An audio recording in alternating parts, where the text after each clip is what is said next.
Safety in the workplace is important for all employees, and as a dental worker, it's especially important for you. OSHA, the Occupational Safety and Health Administration, is a federal agency whose main objective is to ensure a safe working environment for employees. In the dental office, OSHA regulates workplace exposure to infectious disease, hazardous chemicals, fire, and other hazards. Today, you'll learn about OSHA regulations in the dental office, methods of compliance, and what you can do in your daily work routine to help keep you and your coworkers safe. This video is broken up into 4 units. Unit 1 focuses on general safety standards and an overview of OSHA regulations. Unit 2 focuses on the bloodborne pathogen standard, and Unit 3, the hazard communication standard. Bloodborne pathogens and hazard communications are key OSHA standards and apply to every dental office. Unit 4 will explain what compliance managers and dentists need to know in order to comply with OSHA regulations.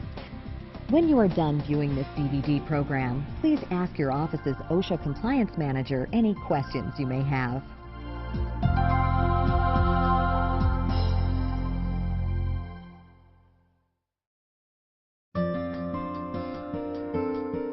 Let's begin with Unit 1, an overview of OSHA and some general information.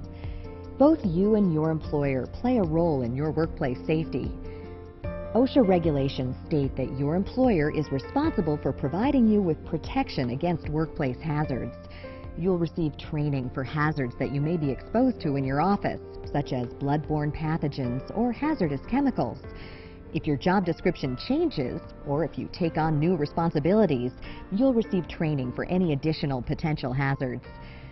You'll receive personal protective equipment to wear to help protect you from potential hazards. This may include gloves, masks, gowns, and protective eyewear. It's also your employer's responsibility to create an exposure control plan and make it accessible to all dental office staff. Equally important is the role that you as an employee play in keeping your office safe and healthy. It's important to follow the health and safety procedures your employer has put in place. Additionally, you can help keep your office a safe and healthy place to work by using personal protective equipment, properly handling and disposing of contaminated needles and other sharps, and reporting any exposure incidents as quickly as possible. If you have any questions or concerns about safety and health in your workplace, be sure to speak with your employer or office manager. Keep in mind that while many of OSHA's regulations are federally mandated, some states have their own plans in place. State plans must be as comprehensive as federal regulations. To learn more about your specific state plan, visit the state OSHA agency at www.osha.gov.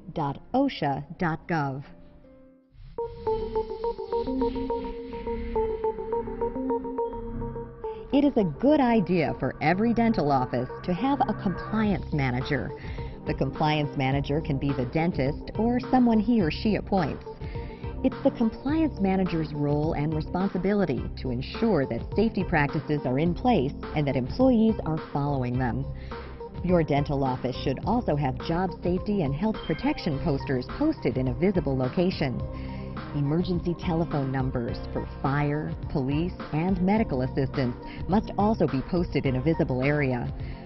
States with state OSHA plans must have the state poster posted. OSHA posters can be found at www.osha.gov. OSHA standards for the dental office. OSHA has created nearly 200 standards and rules for the workplace. As dental office employees, there are 2 standards that most need your attention and your understanding.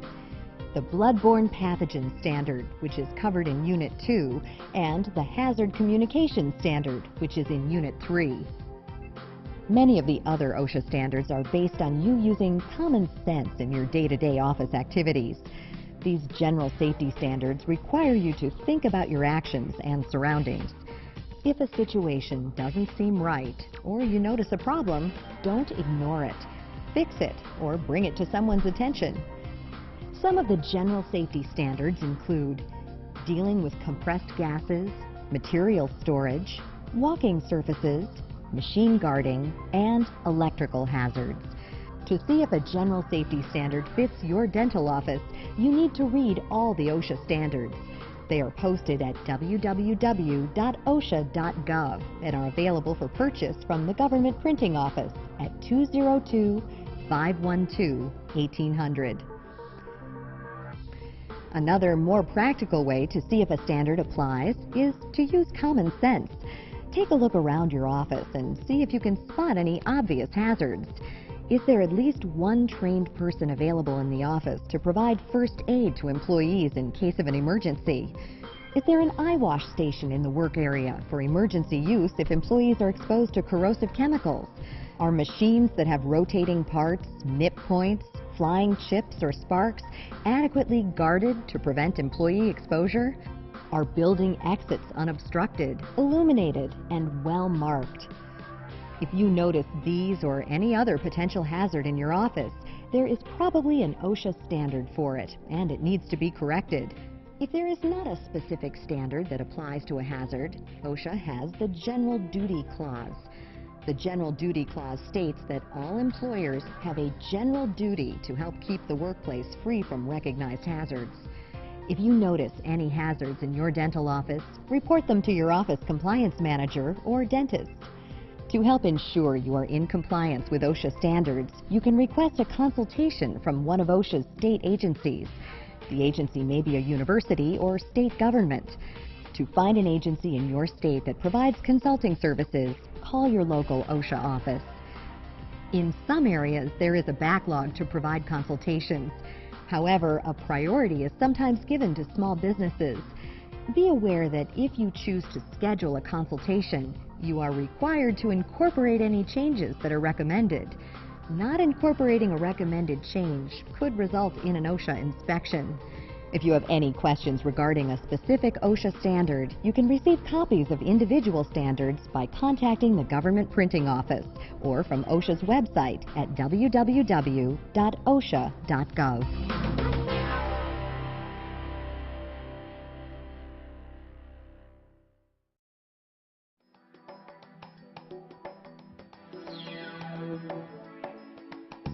Now, let's discuss an important standard related to dental care, the Bloodborne Pathogen Standard. The Bloodborne Pathogen Standard was created to help protect healthcare workers who may come into contact with bloodborne pathogens, such as HIV and hepatitis B or C. This bloodborne pathogen standard applies to employers that have one or more employees who are exposed to blood or other potentially infectious materials, such as saliva, in the dental office. According to the bloodborne pathogen standard, employees must create a written exposure control plan for their workplace. The exposure control plan outlines the ways your dental office will comply with the bloodborne pathogen standard. This plan must be reviewed and updated annually. Employees can request a copy of the exposure control plan from your office compliance manager. During training, you'll learn of the plan's location. The written exposure control plan will inform you of when and how employees are trained, how medical and training records are maintained and who can access them, exposure determination, office policy on the hepatitis B vaccination, protocol for post-exposure evaluation and follow-up, how to evaluate an exposure incident, and how to determine your risk of exposure in the dental office. The infectious disease process is how infectious diseases are transmitted from one person to another. In order for infection to spread, 3 components are necessary: a causative agent, a susceptible host, and a mode of transmission. All 3 components make up what is called the chain of infection. When one of the links in the chain is broken, the disease does not spread. A causative agent is any microorganism that can cause disease, also known as a pathogen. Pathogens can be viruses, bacteria, protozoa, or fungi. Bloodborne pathogens are those found in human blood or other potentially infectious materials, like saliva. For dental workers, the bloodborne pathogens that cause the most concern are HIV and hepatitis B. A susceptible host is a person who does not have a strong resistance to a pathogen. A person may have a low resistance for many reasons. For example, it can be heredity, from poor nutrition, medication usage, due to therapeutic procedures, or a pre-existing disease, and immunization status. For example, people who don't eat nutritious foods may be more susceptible to infection and have a more serious disease than a person who has a healthy diet. Also, medications and certain therapies have been known to increase susceptibility to disease, and existing diseases may increase the risk and severity of infection. Immunization can help reduce the risk of disease. A vaccine is available for hepatitis B. If a person had a disease like hepatitis B, chickenpox, or the measles, they may have developed antibodies against these diseases. These antibodies help protect the person from getting these diseases in the future. Remember, every employee is potentially a susceptible host, and therefore everyone in the dental office must comply with the bloodborne pathogen standard. A mode of transmission is how the infection agent is transferred to a susceptible host. This can happen by direct or indirect contact. An example of direct contact is infected blood into an open wound. Indirect contact transmission may occur via a contaminated work surface or spatter coming into contact with mucous membranes during a dental procedure. You must be aware of the potential for occupational exposure in the dental office. Occupational exposure to blood and saliva may occur by parenteral exposure, which is when the skin is pierced by a sharp object, or contact with the eyes, mucous membranes, or the skin. Studies suggest that parenteral exposure has a greater risk of infection than exposure through mucous membranes or non-intact skin. Keep in mind that not all exposures result in infection. The risk of transmission depends on if the route of exposure was parenteral or mucosal, the number of infectious particles transferred, host susceptibility, and the volume of infectious body fluid. In other words, the more infected particles transmitted, the greater the risk of infection. Try to recognize tasks involving occupational exposure. Keep in mind that bloodborne pathogens may be present in human blood and other potentially infectious materials, like saliva in dental procedures. As mentioned, occupational exposure is possible when performing tasks that could result in skin, mucous membrane, or parenteral contact with blood or other potentially infectious materials. In the dental office, occupational exposure may occur with needles, dental instruments and tools, radiographs, chair backs and countertops, drawer handles, light and equipment switches, and disposables used in patient care. Before starting your next shift, take a minute to identify potential sources of occupational exposure in your dental office. Next, we'll discuss methods of compliance. In your exposure control plan, you will find methods of compliance. These methods include standard precautions, also generally known as universal precautions, engineering controls, work practice controls, personal protective equipment, and housekeeping. Standard precautions reduce the risk of bloodborne pathogen transmission by assuming all blood and saliva are infectious. Standard precautions include frequent hand washing, proper handling and disposal of contaminated needles, and the use of personal protective equipment. Engineering controls help isolate or remove hazards from the workplace. Engineering controls include sharps containers and safer needle devices. Engineering controls require routine maintenance or replacement to ensure their effectiveness. Work practice controls change the way tasks are done in the workplace to help reduce the likelihood of an exposure incident. Work practice controls may include removing burrs before disassembling the handpiece from the dental unit, placing used disposable syringes and needles, scalpel blades, and other sharp items in sharps containers. Personal protective equipment such as gloves, masks, gowns, and eyewear help prevent blood or other potentially infectious materials from coming into contact with the skin and mucous membranes. Remember, employers must provide employees with personal protective equipment free of charge. And the final method of compliance is housekeeping. Housekeeping entails cleaning and decontaminating all equipment and work surfaces after contact with blood or spatter. This includes contaminated work surfaces, bins, pails, cans, and receptacles that will be reused.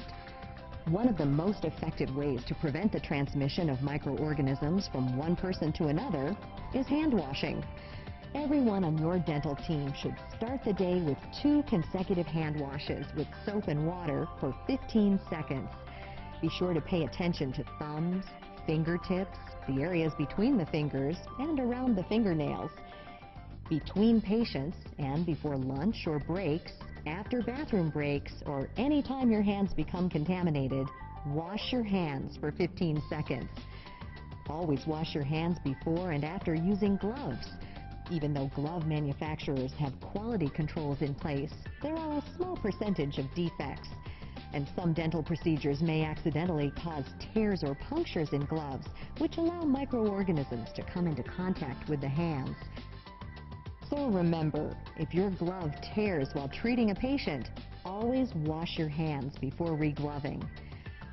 Members of a surgical team should scrub their hands and arms up to the elbows following the directions for the antimicrobial surgical hand wash. Before leaving work, be sure to wash your hands thoroughly. You want to be sure that you do not carry any microorganisms outside the operatory. If your skin becomes irritated due to frequent hand washing or the soap, try using a different brand of hand washing product. Remember, after removing gloves or other personal protective equipment, all employees must wash their hands as soon as possible. If there has been contact with blood or other potentially infectious materials, wash the hands and any other skin with soap and water. For mucous membranes, like the eyes, nose, and mouth, flush with water as quickly as feasible. If it is not practical to have hand washing facilities, employees will be provided with antiseptic hand cleaner and towels. The bloodborne pathogen standard lists contaminated sharps as being any contaminated object that can penetrate the skin. This includes needles, scalpels, broken glass, broken capillary tubes, and the exposed ends of dental wires. You can help minimize your exposure to contaminated sharps by not bending, recapping, or removing contaminated needles by hand. There are a variety of safer needle devices available. While the feasibility of their use in the dental office setting has been disputed by some, OSHA still requires employers to regularly, or at least annually, check for new devices and determine whether they will work in your office. Employees need to be involved in this process. However, instances may arise where there is no alternative to recapping or removing contaminated needles by hand. In these situations, employees must use the one-handed scoop technique or a mechanical device. Shearing or breaking contaminated sharps is never permitted.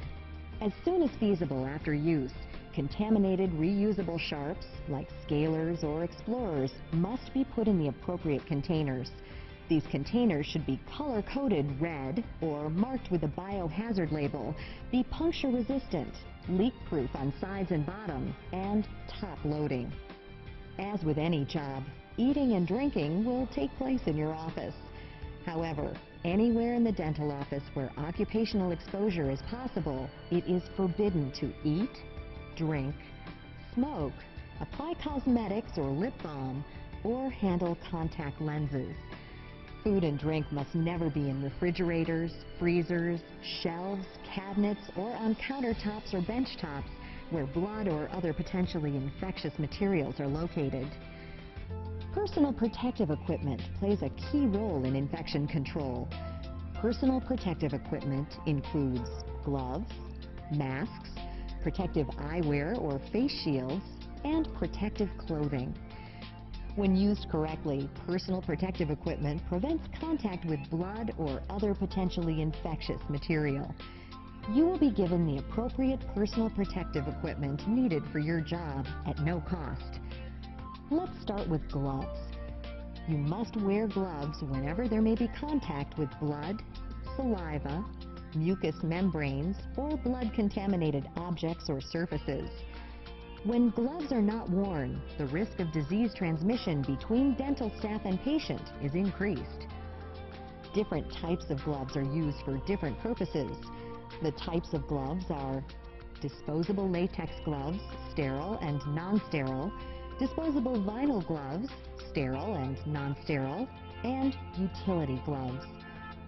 Disposable or single-use gloves are used for surgical procedures or during an examination. Disposable gloves must be changed between patients and as soon as possible if they become torn, punctured, or their ability to serve as a barrier is compromised. Never wash gloves between patients and reuse them. When you put on a new pair of gloves, it's acceptable to rinse the gloves to remove the powder. Washing your hands after you remove your gloves is essential. During treatment, tiny tears or punctures may have happened, or disinfecting agents may have deteriorated the glove material, causing contamination of the hands. Also, gloved hands are a moist, warm environment, and organisms already on the hands can rapidly multiply. Without hand washing, these organisms could be passed on to the next patient. If at any time during treatment you notice a tear or a puncture in your glove, remove the glove as soon as possible, wash your hands, and re-glove. For employees or patients allergic to gloves typically provided, alternative types of gloves, glove liners, or powderless gloves will be made available. Utility gloves are used for cleaning and disinfecting. They are thicker and similar to dishwashing gloves. Utility gloves are not regulated by the FDA and should not be used during dental procedures. Utility gloves can be washed and reused. However, if you notice any signs of deterioration, be sure to replace them. Another type of personal protective equipment is a mask. Masks help prevent potentially infectious materials from coming into contact with the nose or mouth. Masks must be worn whenever there is a possibility for spatter or spray of blood or other potentially infectious materials. Some equipment used in dental procedures that can generate spatter are the handpiece, air-water syringe, and ultrasonic scaler. Remember, for a mask to be effective, it must fit your face well. Another form of personal protective equipment is eyewear. Protective eyewear helps shield your eye's mucous membranes from potential spatter and projectiles of blood and saliva. Protecting the eyes from exposure is a serious matter. It has been documented that hepatitis B and herpes simplex can be transmitted when the eyes are splashed or spattered with contaminated saliva or blood. Instead of eyewear, another option is to wear a chin-length face shield. When choosing eyewear, consider the type of dental treatment to be performed. If a large amount of spatter is anticipated, goggles or a face shield are good options. If there may be projectiles from amalgam restorations or crowns, consider shatter-resistant protective eyewear. Again, an alternative to protective glasses or goggles and a mask is to wear a face shield.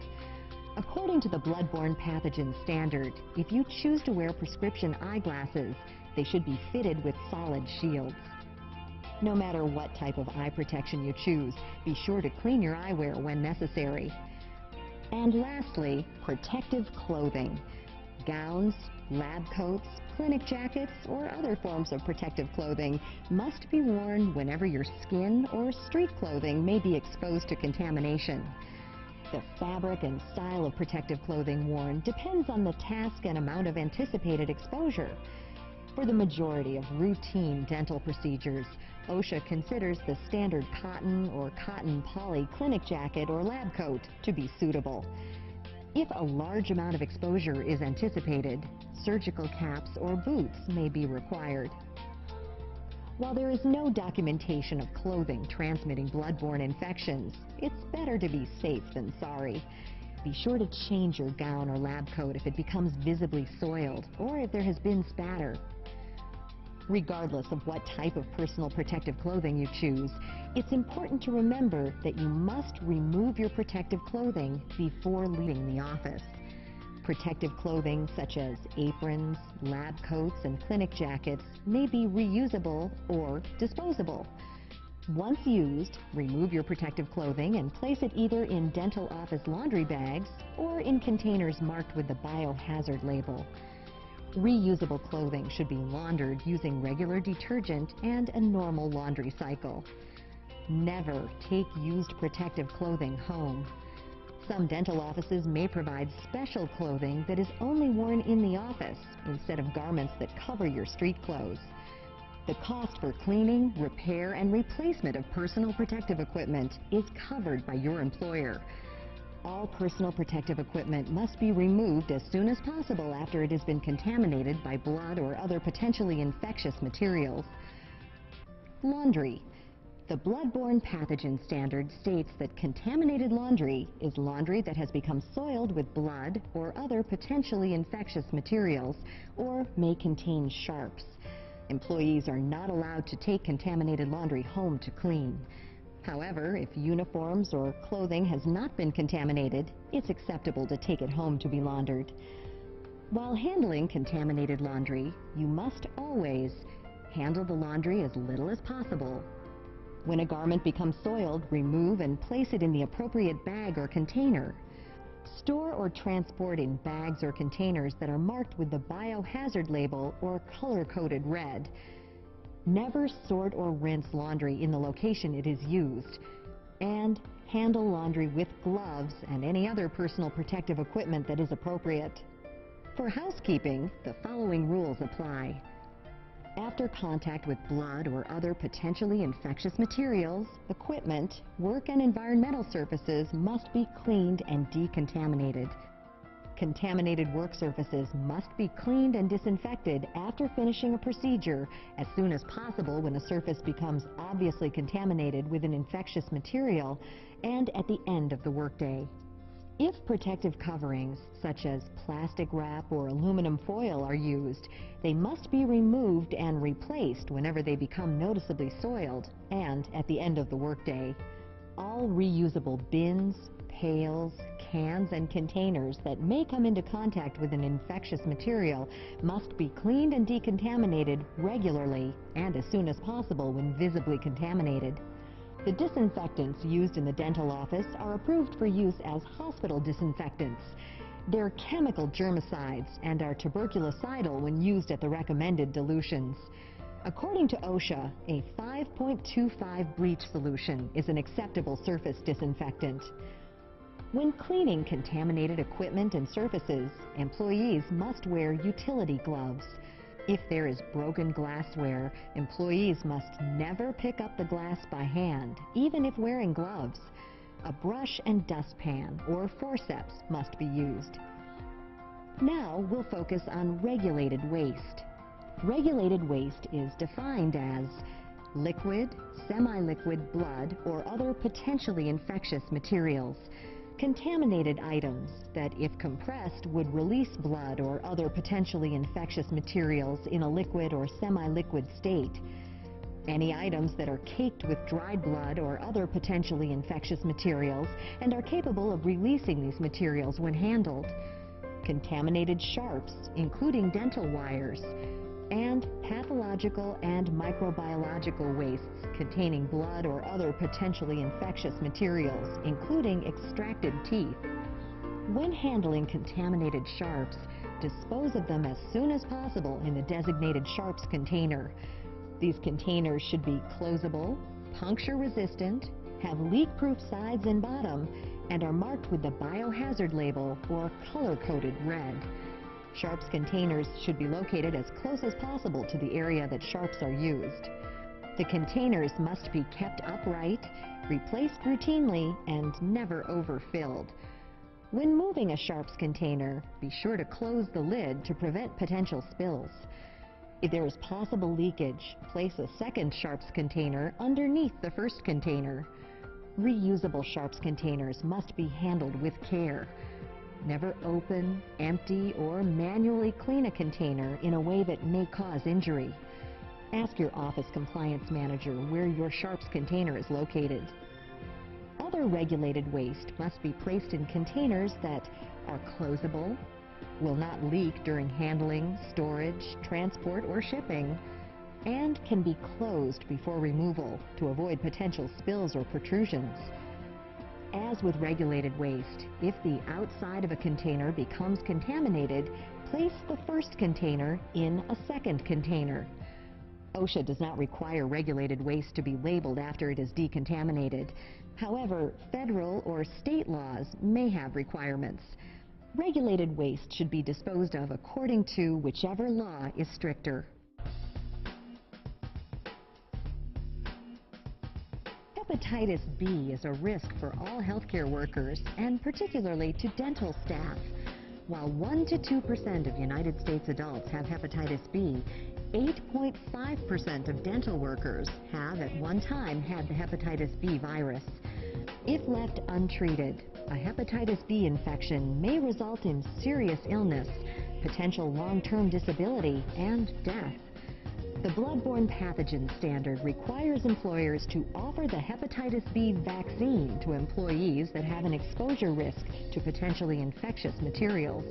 The vaccine must be offered at no charge within the first 10 working days of the employee's start date. Since 1982, there have been 2 types of hepatitis B vaccines available. Both are considered to be a safe and effective way in preventing hepatitis B.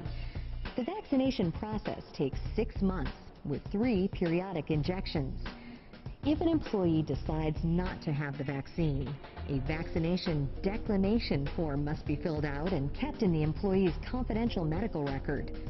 Employees who have had an exposure incident must be offered a prompt post-exposure evaluation and follow-up free of charge from their employer. According to the bloodborne pathogen standard, an exposure incident is defined as a specific eye, mouth, other mucous membrane, non-intact skin, or parenteral contact with blood or other potentially infectious materials resulting from an employee's job duties. Additionally, an exposure incident should be reported to your employer or office compliance manager immediately. You should be offered a confidential medical evaluation and follow-up. If an employee is exposed to the hepatitis B virus and is not immune, he or she should be offered the hepatitis B immune globulin for immediate protection and then be vaccinated for active immunity. There is also a risk of HIV exposure for dental workers. The CDC, or Center for Disease Control, has published recommendations for chemoprophylaxis after occupational exposure to HIV. For workers with certain high-risk exposures, immediate treatment with antiretroviral agents may reduce the risk of seroconversion. If an employee is exposed to HIV, after the incident report is filed, the employer must, at no cost to the employee, create a report documenting how the exposure occurred and the route of exposure, and, if possible, identify the source patient. If the source patient is unknown, or it is a violation of the law to disclose the source patient's identity, it should be noted in the incident report. The employer should attempt to schedule a blood test for the exposed employee to determine hepatitis B or HIV infections. The employer must also determine if consent is needed to test the source patient. If consent is required and the test cannot be taken, this must be documented in the incident report. If consent is not required, the source patient's blood will be tested. However, if the source patient is known to be infected, testing is not required. If the source patient agrees to disclosure, or if the law permits disclosure without consent, the exposed patient will receive the results. If there are any additional test result disclosures applicable by law, the exposed patient will be notified. With the employee's consent, his or her blood will be collected for baseline testing. If the employee did not agree to the testing, the blood will be kept for 90 days after the exposure incident in case the employee changes his or her mind regarding the testing. Any medically indicated prophylaxis recommended by the U.S. Public Health Service will be offered to the exposed employee. Counseling and evaluation of any reported illnesses will also be provided. The licensed healthcare professional who provides post-exposure evaluation and follow-up services will be given a copy of the bloodborne pathogen standard and the incident report, a description of the exposed employee's relevant job duties, any relevant medical records in the employer's possession, and results of the source patient's blood testing if available.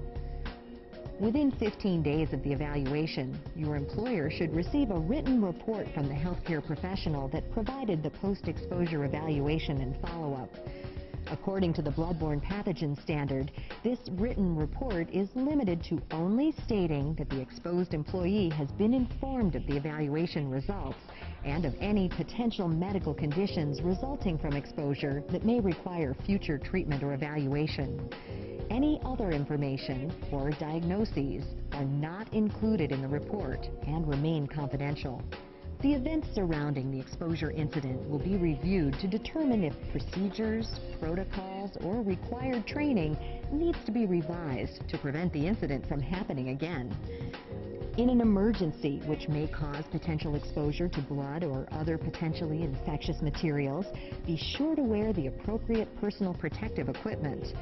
For instance, if there is a blood spill, wear gloves, a mask, protective eyewear and lab coat, clinical jacket, or a gown before starting the cleanup and thorough decontaminating. If you have any questions about what to do in an emergency, speak to your office compliance manager or employer. Various items in the dental office are marked with warning labels and signs. Potentially biohazardous materials are color-coded red or identified with the biohazard symbol and the word biohazard in contrasting color on a fluorescent orange or orange-red label. Biohazard labels should be attached to or placed as close as possible to the container. Another option is to have biohazard labels imprinted on the container or bag. Red bags or containers may be substituted for labels. Biohazard labels must be placed on containers of regulated waste, such as sharps containers.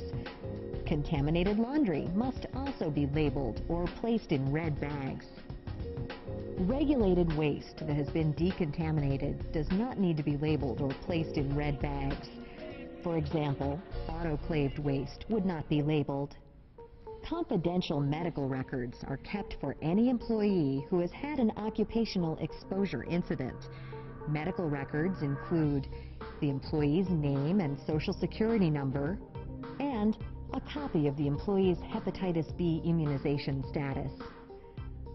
When applicable, the following may also be included: an exposure incident report, written opinions from healthcare professionals, a form refusing hepatitis B vaccination, a form refusing post-exposure evaluation and follow-up. This is not required by OSHA, but strongly recommended. Employee medical records are confidential and are not disclosed without the employee's consent or as required by law. Medical records are kept for 30 years after your employment. You have the right to request access to your medical records at any time. All dental office employees receive training before starting work that may involve occupational exposure. Throughout your career, you will be trained at least annually with the bloodborne pathogen standard or when there are changes in procedures or tasks.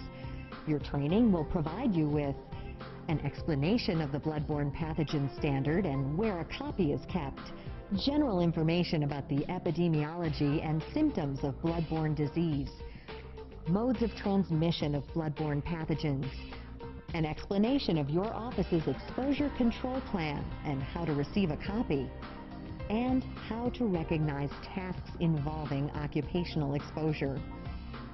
You'll also learn about the use and limits of engineering controls and work practice controls, and how to select the appropriate personal protective equipment, where it is located, and how to use, remove, handle, decontaminate, and dispose of it properly. Your training also covers the effectiveness, safety, benefits, and methods of administering hepatitis B vaccines that will be offered to you and administered free of charge.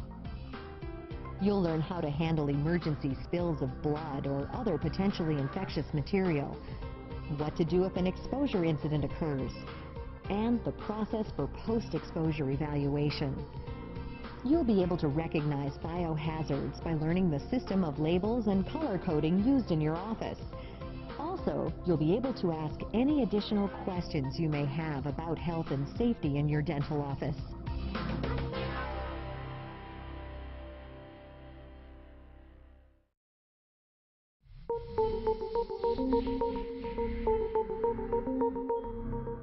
Unit 3 focuses on OSHA's Hazard Communication Standard.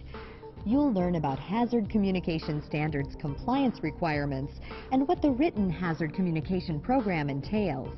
The main goal of the Hazard Communication Standard is to provide employees with information that will help reduce the incidence of illnesses and injuries caused by hazardous chemicals in the workplace. Let's begin with compliance. For a dental office to be in compliance with the Hazard Communication Standard, the office must have a written hazard communication program, material safety data sheets for products containing hazardous chemicals on file, a list of any hazardous chemicals in the office, and properly labeled hazardous chemical containers. Also, employees must be advised of the Hazard Communication Standard and be provided training on how to properly handle products containing hazardous chemicals. The written Hazard Communication Program must include the requirements for labels and other warnings, material safety data sheets with a list of hazardous chemicals in the dental office, employee information and training, and an explanation of the hazards of non-routine tasks. As mentioned, material safety data sheets are part of the Hazard Communication Standard. Material safety data sheets are created by the manufacturer or importer of a product containing a chemical hazard. They provide detailed information on the physical and chemical properties, the potential health hazards associated with use, routes of exposure, precautions for safe handling and usage, emergency and first aid measures, spill and leak procedures, and control measures. Your employer must obtain and maintain a material safety data sheet for any product containing a hazardous chemical used in the workplace. Material safety data sheets should accompany the products when first purchased and whenever the sheets are updated. If no material safety data sheet was received, the supplier or manufacturer should be contacted to obtain one. Material safety data sheets can be stored electronically. If stored electronically in your dental office, you'll receive training on how to use the electronic equipment and specific software. Regardless of how material safety data sheets are stored, all dental staff should know where they are kept. Hazardous chemicals. OSHA requires that your compliance manager or dentist compile a list of hazardous chemicals in your dental office. This information should come from the material safety data sheets in your office's files and be a part of your office's written hazard communication program. Labeling. For safety reasons, employees should know what chemicals they're handling. According to the Hazard Communication Standard, all products containing hazardous chemicals must be properly labeled. Label information should include the type of hazardous chemical, the hazard warning, flammable, poisonous, or corrosive, and the name and address of the manufacturer or responsible party. It's the responsibility of the distributor or manufacturer to label the original container. If an original label is damaged or missing, the employer should request a new one from the supplier. An exception to labeling is FDA-regulated drugs and devices. There are other exemptions to labeling. Items that, when normally used, do not release a hazardous chemical, such as dental chairs, hand instruments, pencils, or photocopy machines, do not need to be labeled. Additionally, drugs that are to be administered to a patient do not need labeling. According to the Hazard Communication Standard, employers must label hazardous chemicals if they are transferred from their original container into an unlabeled secondary container, except when transferred for immediate use. Labels should include the product name, the identity of the hazardous chemical, and the appropriate hazard warnings. All employees will receive information and training on the hazardous chemicals in their work area. Training takes place at the beginning of their assignment and whenever the hazard changes. Every dental office should discuss the following: the hazards of the chemicals and how to handle them, the procedures that use hazardous chemicals, the location and availability of the written hazard communication program, including the list of hazardous chemicals, measures to prevent exposure, how to detect the presence or release of hazardous chemicals, an explanation of labeling and material safety data sheet requirements, and a review of OSHA's hazard communication standard. This information can be provided through continuing education, staff meetings and discussions, or with audiovisual materials. For documentation purposes, when a training session is completed, your office compliance manager may ask employees to sign a form stating their participation. If you have any questions about your office's hazard communication program, be sure to ask.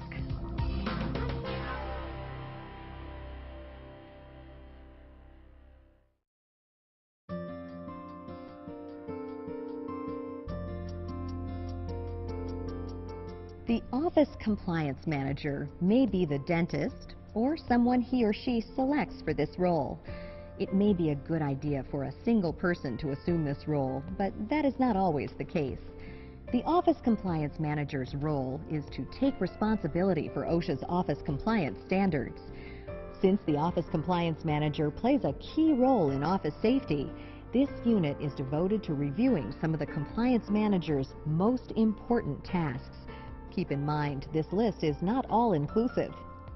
OSHA standards are flexible enough to cover a wide spectrum of workplace issues. One of the best ways to determine how a standard applies to your workplace is to read the OSHA standard. Start by reading OSHA's bloodborne pathogen standard and the hazard communication standard. These are the two most important standards for dental workers.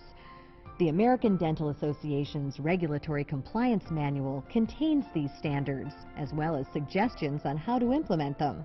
It also contains a sample of an exposure control plan, suggestions for training, and many helpful forms and checklists. Within the dental office, as the compliance manager, you have many responsibilities. You need to display the OSHA poster in a visible area. If applicable, post the OSHA state plan. Posters are available from your local OSHA office and are contained in the ADA Regulatory Compliance Manual.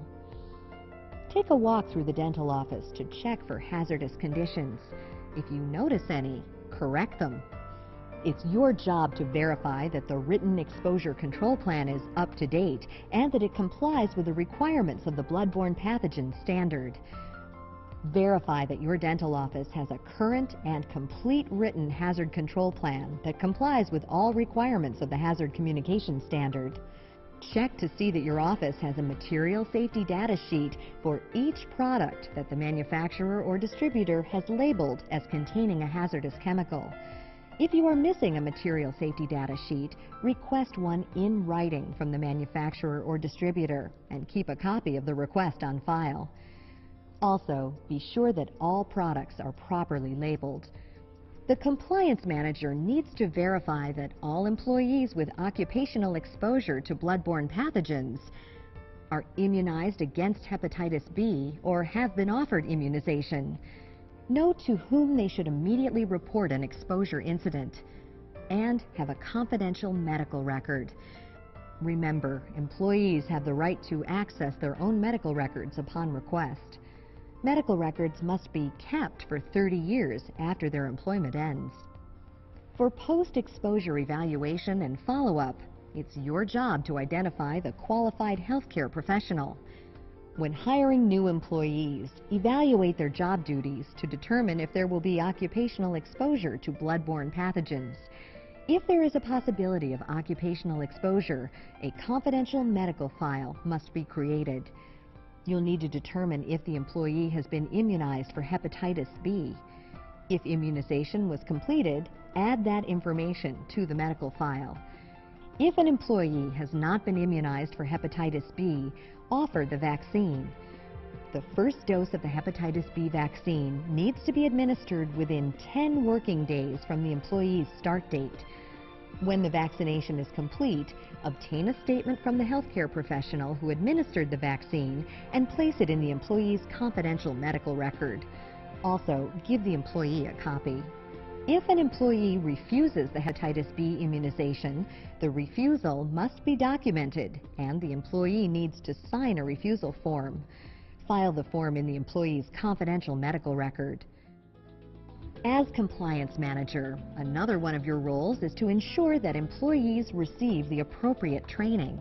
For example, if an employee will be exposed to bloodborne pathogens, they need to be trained on the bloodborne pathogen standard before beginning work and then yearly. For employees working with hazardous chemicals, their training should focus on the hazard communication standard. For these employees, training can begin on their first day of work and then when any hazards change. Be sure to document all employees' training and keep the records for 3 years.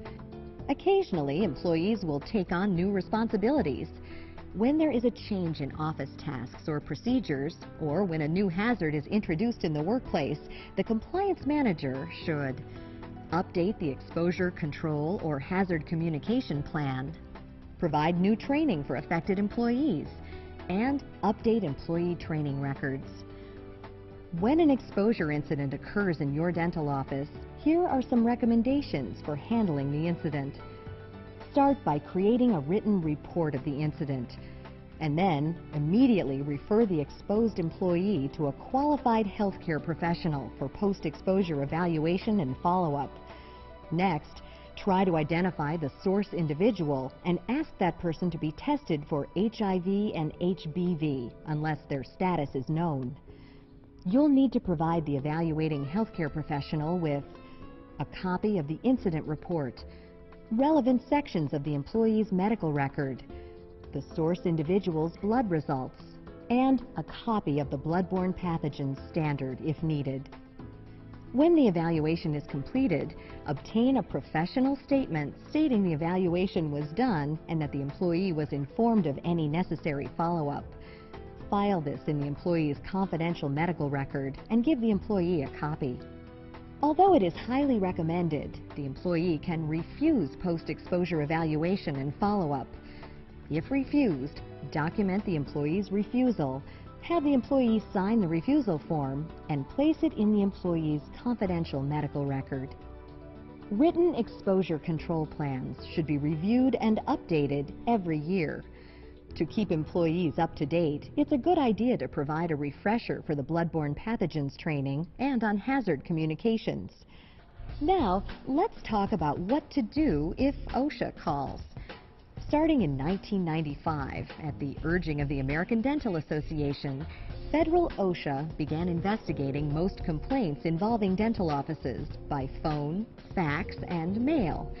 This procedure, also known as phone fax investigation, is one option for investigating. However, OSHA has the power to conduct on-site investigations of dental offices. On-site investigations may occur if the complaint is serious, the dentist has a history of problems with OSHA, or the dentist does not cooperate with a phone fax investigation. In addition, in a small percentage of cases, OSHA will conduct an on-site follow-up investigation, even when all issues appear to be resolved.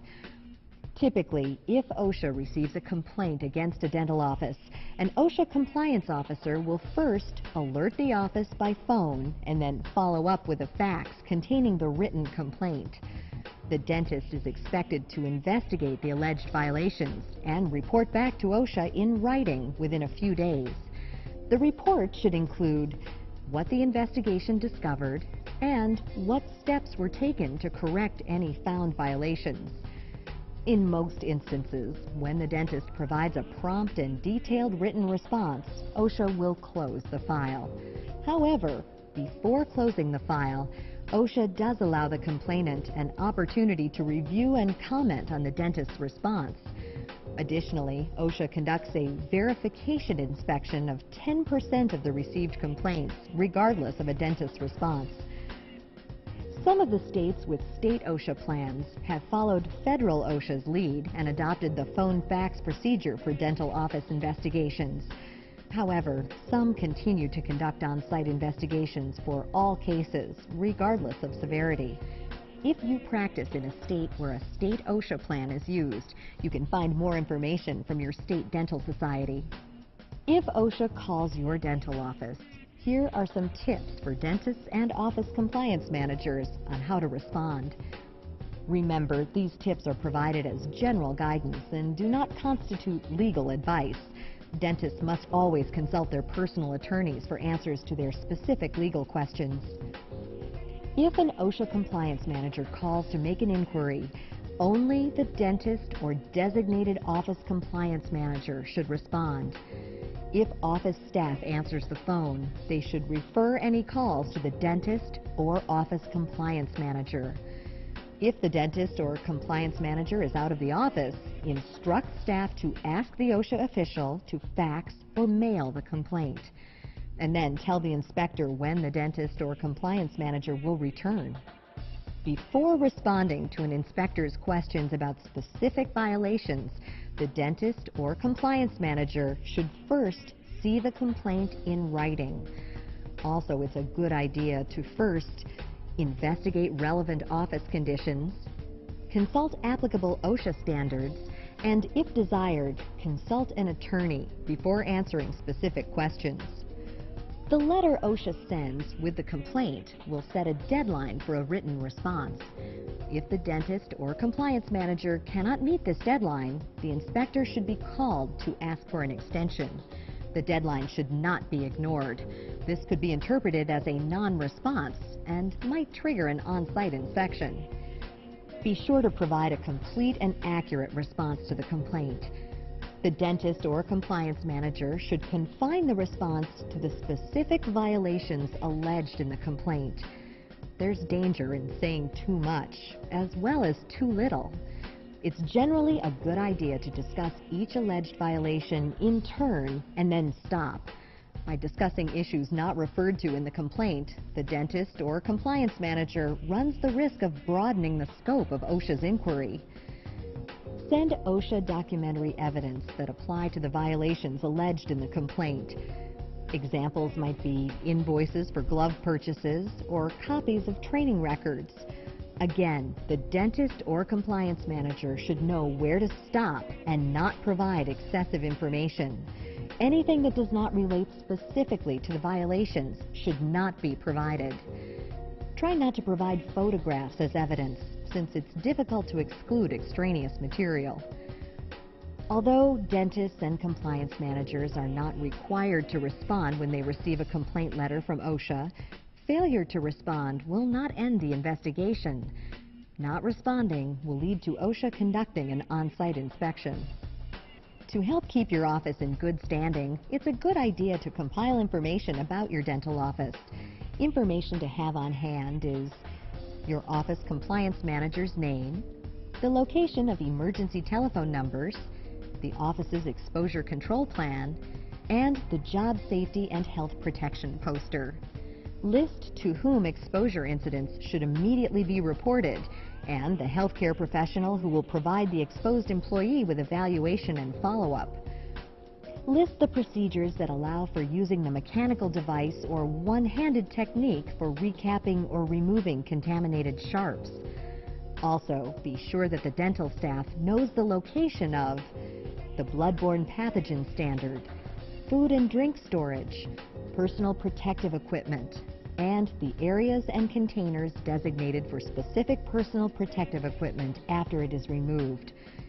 It's also recommended to have written down the housekeeping schedule for cleaning and decontamination of utility gloves, masks and face shields, protective eyewear, protective clothing, resuscitation equipment, and who the contact person is if any additional information is needed about the location and use of personal protective equipment. In writing, provide information on how contaminated laundry is cleaned, for example, if it's washed in the office or sent out to cleaners. the length of time employee medical records are kept, and who employees should contact to obtain a copy, and where training records and material safety data sheets are located. It's also useful to list the location of OSHA's Hazard Communication Standard, your office's Hazard Communication Plan, the list of hazardous chemicals found in products used in your office, and finally, any escape procedures and routes in case of a fire or other emergency. The compliance manager's role in the dental office is important. By implementing OSHA standards, you're helping to create a safe and healthy working environment for your dental staff.